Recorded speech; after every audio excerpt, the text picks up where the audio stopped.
I am Dr. Janice Williams, and this lecture is on leadership. As you go through this leadership, I want you to think about being an advanced practice clinician. What is your leadership style or styles? What traits do you embody? What characteristics, what qualities do you embrace? And not only that, but think about the leaders that you have come into contact with, both professionally and personally. What traits, qualities, values do they embrace? What are those qualities that you believe makes them an effective leader or an ineffective leader? And then how can you become a better leader as you begin to transition into a new role from a registered nurse to an advanced practice clinician? So let's get started. I want you to think about these questions that you see here on the screen. There are 6 of them. What is a leader? Are leaders important? And is leadership important? Do we need leaders? And if so, why? And is it essential that an advanced practice nurse, both the clinician and the nurse educator, become a leader? What are the characteristics that is needed for the advanced practice nurse as the clinician and the nurse educator? What characteristics do you need to embody to be an effective leader? And what characteristics would make you an ineffective leader? And how can you mitigate those characteristics and qualities that would make you an ineffective leader? And finally, I want you to think about how do you and what would it take for you to be an effective leader? And when I say leader, I think oftentimes people think leadership has to be a designated position, but there is something called an informal leader. So when you think about the next few slides that we're going to go through, I don't want you always to think about having the position of leadership where you have a title, but knowing leadership, for I believe, is based off of the qualities, the characteristics, and the values in which you embrace. And you will definitely have to do that as an advanced practice clinician, both as a practitioner and as an educator. So let's talk about 6 common leadership styles that we will discuss further in this lecture. You have transformational, delegative, authoritative, transactional, participative, and servant. So these are the 6 most common, although leadership has been studied for centuries. So there are thousands, millions of books out there about different leadership styles. But we're just going to glean some of the most common leadership styles that are out there today. When it comes down to leadership, leadership comes with power. When we think about power in leadership, we're talking about the ability of that leader to not only hold a position in an organization, but they have the ability to provide rewards or even punishments. They also are often the gatekeepers to resources when you think about the power of leadership. It's important for us to recognize that as leaders, we do have power. What we do with that power, how we utilize that power, is imperative to the success of not only the organization in which we work, but for our patients, for our team, for our staff, for all the other interprofessional individuals that we will be working with. And that may include your other faculty as an educator, the students, the university as a whole, because if you're an educator, you work within a department, but you still have the university or the college that is your governing or regulatory bodies as well. Before we go forward, I would like you to take a minute to think about some of the good and the bad leaders that you have encountered throughout your career and your life. Where did you encounter those individuals? What did it look like for those good leaders? What was their characteristics and qualities? And what was the characteristic qualities and the environment of the bad leader? So think about the organization in which you work. If you had a bad leader, what did the organization look like? What did the environment, what was it like? What was the atmosphere? What was the culture? And then when you had good leaders, think about those same qualities. So take a minute and consider those. So now let's take a minute to talk about leadership theories. There are diverse leadership theories out there. Two that I would like to talk about is the great man theory, which is when leaders are exceptional people. They're considered to have been born with innate qualities and destined to lead. They used to say RFK was a great man leader. Then you have those trait theories. These are leaders who have traits and qualities associated with leadership. These are the ones who may display honesty, integrity, empathy, organization. So they have these qualities that make them leaders. So these are the two that we're going to kind of speak to throughout this lecture. Now, what I'd like you to do is think about the leaders that you've come in contact with. Why do you admire those leaders? What is it about that leader that you admire?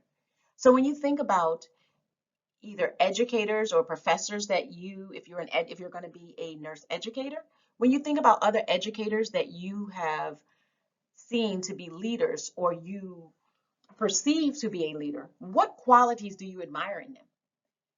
As a clinician, as a nurse practitioner student, what qualities have you seen in your preceptors? What qualities have you seen in some of the other practitioners that you have had exposure to? And practitioners does not have to be just a nurse practitioner, advanced practice. It could be your physicians. It can be your physician assistants. It can also be other individuals within the healthcare team. What qualities did you admire in them? Why did you admire those qualities? What was so admirable about those? Did they embody any of these traits that you see here? Were they assertive, cooperative, persistent, confident? They were able to deal with stress. They were aware of their environment. They were aware of their team members, their situations. Did they embody those traits? Those are the ones you admire. But then think about the ones you didn't admire. Were they the opposite? Did they not deal with stress well? Were they not intuitive to what's going on in the environment? Were they not aware of the culture? Were they not authoritative when they needed to be? But not only the traits do you look at, but you're going to look at those skills. Think about those individuals who you admire, and then those who you may have felt were not as effective as a leader. What skills did they embody? What skills could you identify in those leaders? What skills and traits do you identify in yourself? Which ones do you have that are strong? Are you organized? If not, how can you improve on your organization? Are you persuasive? So as you look at other leaders that you have had the privilege to encounter, I want you also to think about yourself. Because even as nurses, we are leaders, even if it's not in a formal leadership position. What qualities and skills did you embrace? Which ones can you improve on? A foundational, or shall I say, some foundational values that are imperative to all leaders would be integrity, honesty, compassion, and humility. The leaders that you know, and you yourself, do you embrace these values? Do you have those?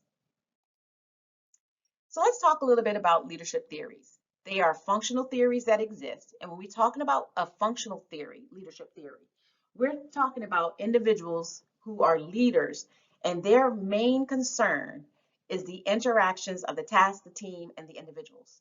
They're focused on goal setting. What do we need to do? What is the function that needs to occur? And how am I going to assist in that being executed? That is what we refer to as the functional theory, okay? We also have behavioral theories when it comes to leadership. These are individuals, these are leaders who say, we're going to look at the behaviors and the actions rather than the traits and the skills, the actual having to do something. And we're going to try to get individuals to move based off of their behaviors and their actions. Okay? And when it comes down to behavioral theories, you think about leadership has to be situational, depending on what's going on at that time. So let's look here a little bit about situational leadership. When we talk about situational, again, it's like the behavioral. You have to, depending on what is going on at the time, determines what type of leadership is needed. Think about if you are trying to run a code, the leadership style that you may need to demonstrate during a code may be different if you're in an outpatient setting, just seeing patients for routine follow-up visits. The leadership style may need to be different or situational if you are seeing a patient in the emergency room compared to seeing a patient on the med-surg floor. So it's not that we ever can say that one leadership style applies to everything, but sometimes you have to adjust your leadership style to fit the situation and the circumstance. When we talk further about situational theories of leadership, there is a theory that was created by Fedler, and Fedler's contingency theory of leadership. Okay, it is one that is it assumes that leader's job is to ensure that the followers are motivated to do their job. It is based on the expectancy theory of motivation.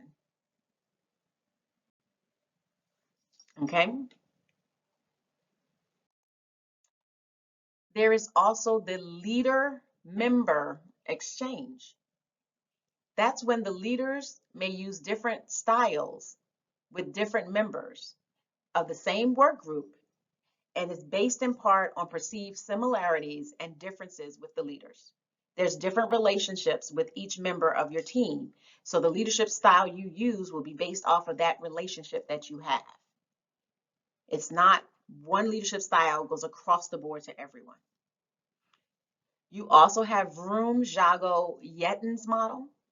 And in this model, it is a continuum of 5 decision styles with differing degrees of employee participation that enables leaders to analyze a situation and decide how much participation is required.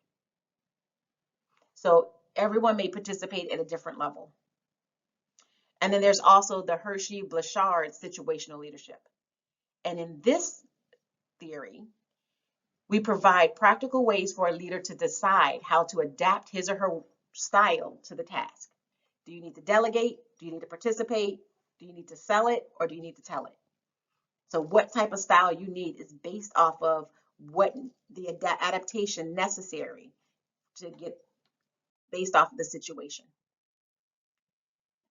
Now let's talk about the charismatic leadership theory. This is followers who will follow you because the leader has a personality and the ability to get others to execute because of their charisma. So he can motivate, or she can motivate others to do the work. And that charisma oftentimes is provided to that leader or given to that leader. The followership occurs because the followers respect the leader, and they know that that leader will demonstrate a level of satisfaction and accolades or express gratitude to them. So they follow them because they're like, we feel that our leader respects us. That's that charismatic leader. So now let's move a little bit and talk about we talked about several different leadership styles. How do you improve your leadership style?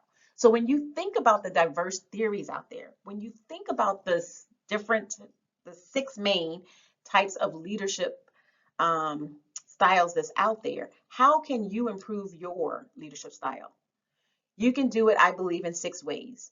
You can think like a leader, use the appropriate leadership style. So it's very important to know what leadership style can be utilized or is best utilized in certain situations. You need to pick the right situation. You need to build your power base. You need to exercise, right? Better judgment and improve your leadership traits and skills. So it is a process that we must do, all of us, if we want to improve our leadership style. Leadership is not something you accomplish and then you're done. It is something you're constantly building, maintaining, improving, and trying to see how you can do it better, recognizing that one leadership style may not always apply everywhere.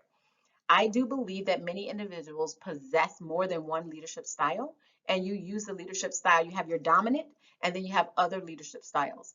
But it's important to know, how do you improve every area within, no matter what leadership style you utilize.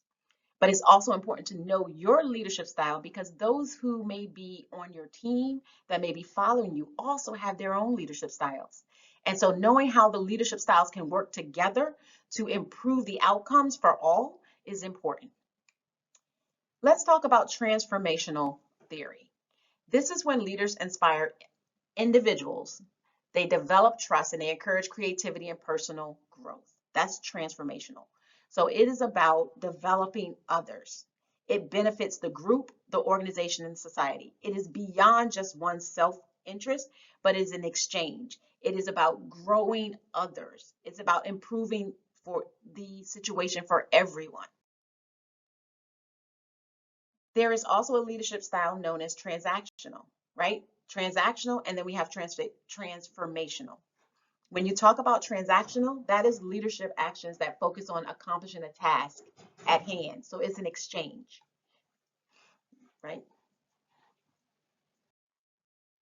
All right, so let's talk about leadership philosophies. There are different types of leadership philosophies out there, but the take home I would like you to all get is that there is ethical leadership. There's a way in which we should behave as leaders. I would like to think about it in this way, where you think about the equality and the humanitarianism of individuals. Okay? Think about it in the perspective of what they address as the 4 Ps. There should be a purpose, there should be people. You think about the planet, the holistic, and the probity. So we've talked a little bit about leadership, leadership styles, traits, and skills. We also briefly discussed the different leadership styles, and I had you think about leaders that you have come into contact with that were effective and ineffective. And then I wanted you to think to yourself about how you are as a leader, what qualities you embody. Now let's talk about how, as a leader, can you motivate those around you? What is motivation and why is it important in leadership? There are 3 approaches you can utilize in motivating others. You can motivate someone based off of their need. You can motivate them based off of a process. And then you can motivate them based off of their ability to learn and reinforce that learning. Development as a leader not only is about motivation and knowing how to motivate others, but it's also being aware of your own emotional intelligence. If the term emotional intelligence is unfamiliar to you, I highly recommend you spend some time looking up emotional intelligence. There are 5 dimensions to emotional intelligence, and each one of us should understand clearly our own emotional intelligence. The 5 dimensions of emotional intelligence include self-awareness of your own feelings, self-management of your own emotions, self-motivation in the face of setbacks, having empathy for others' feelings, and having social skills to handle others' emotions. Being able to clearly understand where you fall in the emotional intelligence spectrum in each one of these categories will help you become a more impactful, effective leader. Let's move now to talk about the model of personality factors, things that encompass our personality, right? How do you see yourself? Are you an introvert, extrovert? Are you agreeable? Are you conscientious? Emotionally stable? And are you open to experiences? As a leader, You also want to know the abilities and your behaviors. How do you perform? What does that performance look like? And so when we talk about abilities, we can break that down into your mental, your cognitive, your mechanical, your psychomotor. What can you do? How do you do it as a leader? And then also gaining an understanding of your self-concept and behaviors. How do you perceive people and their relationships to others in all aspects of life? Being able to influence important aspects of one's world, the belief that one can accomplish what one sets out to do. What is your concept of yourself? Do you believe that you can do it? Do you believe that others can do it? All of these are factors that are important in leadership. How about talking about the perceptions and behaviors? How do you perceive? What are the behaviors? What are your stereotypes? What are your attitudes about others? What behaviors do they demonstrate? What behaviors do you demonstrate? How are you going to measure the attitudes and behaviors of others?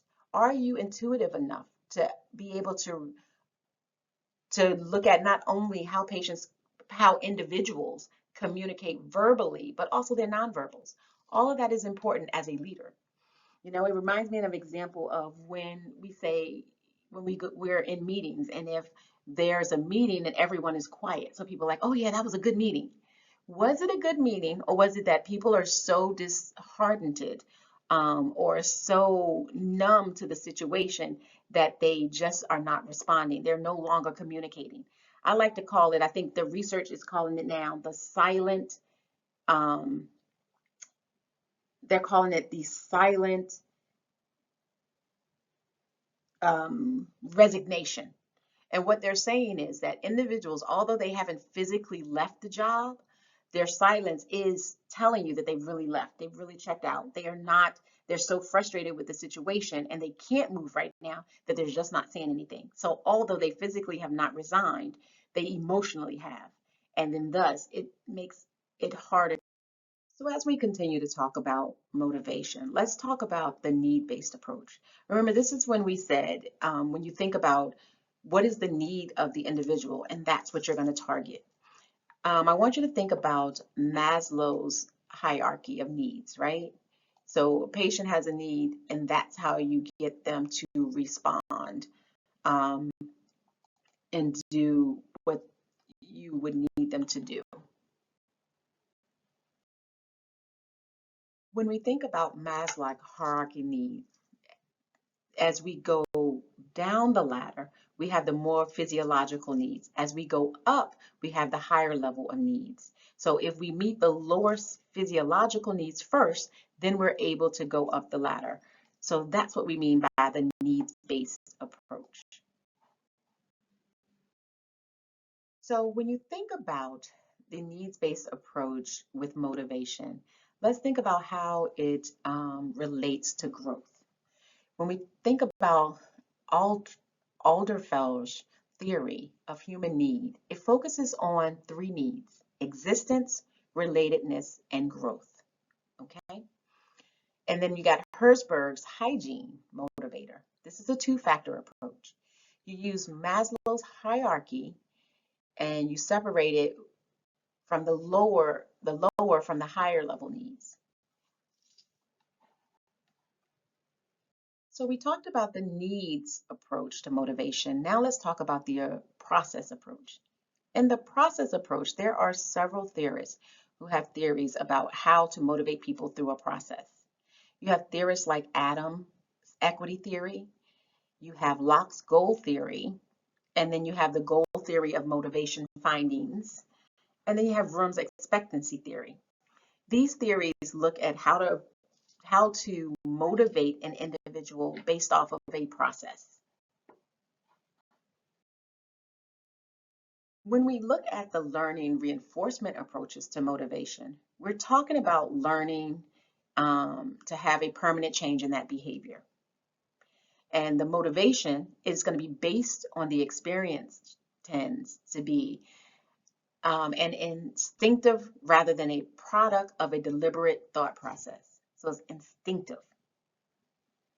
These are people like B.F. Skinner and operant behaviors, and you all should remember that from Psychology 101, right? When we talk about the operant behaviors, we're talking about those that we operate on or have an influence on a subject's environment, right? We manipulate the environment, and then we have a behavioral response that occurs.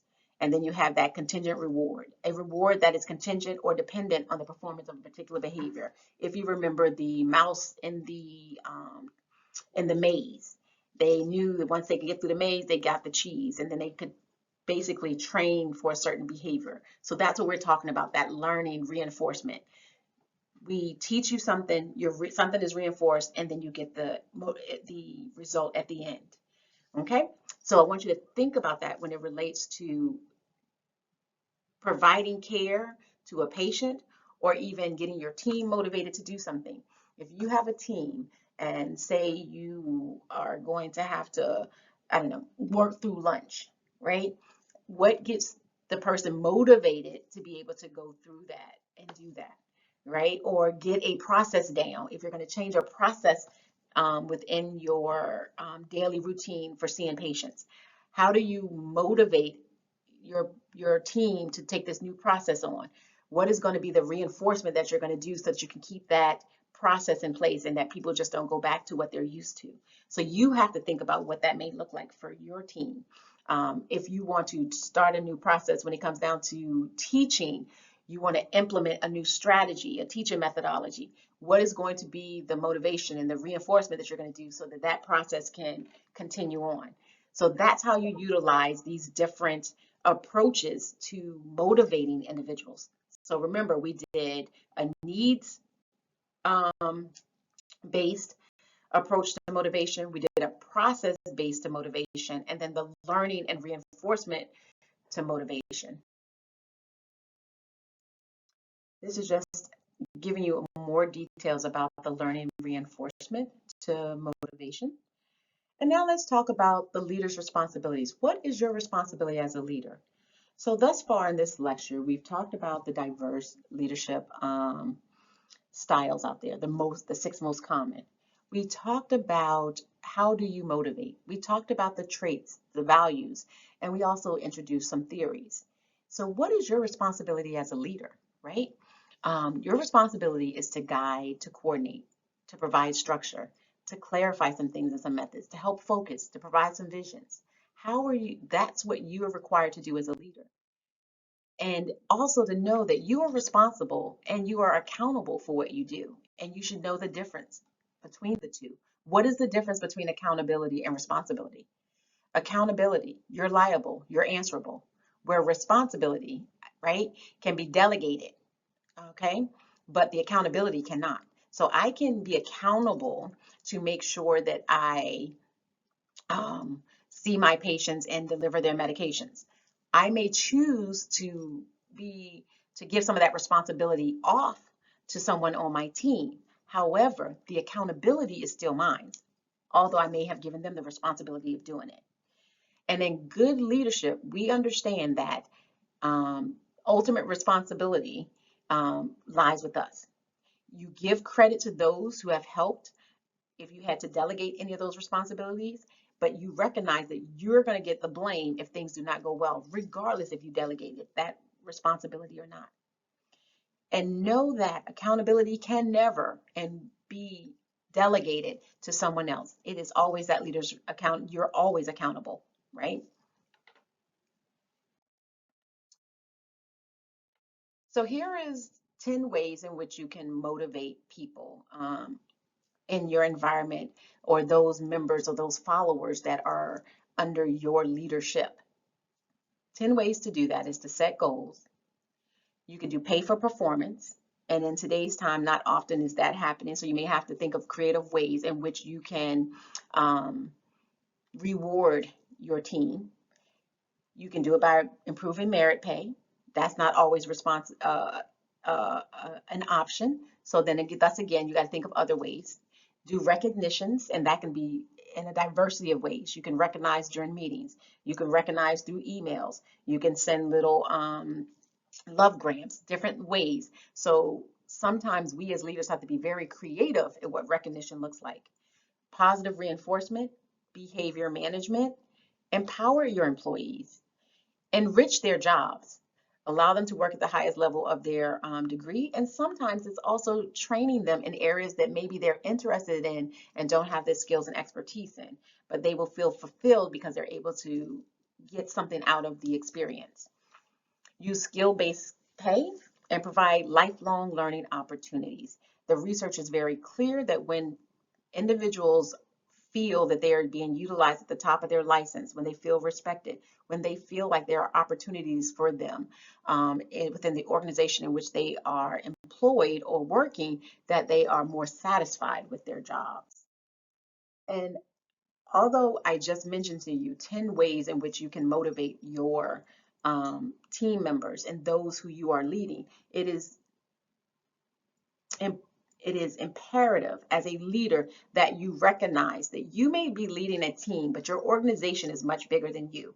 So I love this picture of the iceberg, because as you look, you recognize that there is a part of the iceberg that we see above the water, but there's a big part of the iceberg that is under the water. So I like to say the part of the iceberg that we see above the water, this is us as leaders and all the things that we have to deal with related to the leading our team and whatever that team may look like. If it's at home, if it's at work, if it's in your social life, whatever that is.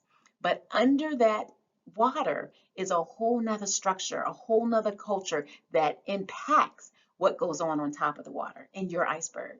So as clinicians in any organization, as educators at any university or college, you have to understand there is a much bigger dynamic that occurs that must be considered when trying to lead individuals, because we have to consider those rules, policies, cultures of the organization, even the government, how that plays into what we are able and unable to do, and how can we manipulate all of that so that we can be effective. So as we conclude, what I would like you to do is when you have experienced an issue as a leader, talk about how did you resolve it. I want you to think about it not only from your personal perspective. If it was an issue, I want you to say how within the organization, what things, strategies, what values, what traits, what did you have to, what resources did you have to tap into to be able to resolve it? From not only a micro, which is your team, but also from a meso and a macro process, looking at the organization, looking at maybe if you had to, looking at the community. And what did that process look like? What did it take? And then is that something that can be replicated in future situations? So as we conclude this lecture, I would like you to go back and review in your textbook and in the literature information about leadership styles, leadership theories, the importance of knowing what your emotional intelligence is to your effectiveness as a leader. What traits have you seen in other leaders that were effective and not so effective? What attributes did you see in other leaders that was effective and not so effective? And what attributes and traits and values do you embody as a leader? And what is your predominant leadership style? What other leadership styles would you like to learn more about and embrace more of those qualities? And if you can see which situations have required what leadership styles in the past. So we will talk more about this leadership as we go through the rest of the semester, but this is just a beginning foundation on leadership, leadership styles, traits, and qualities.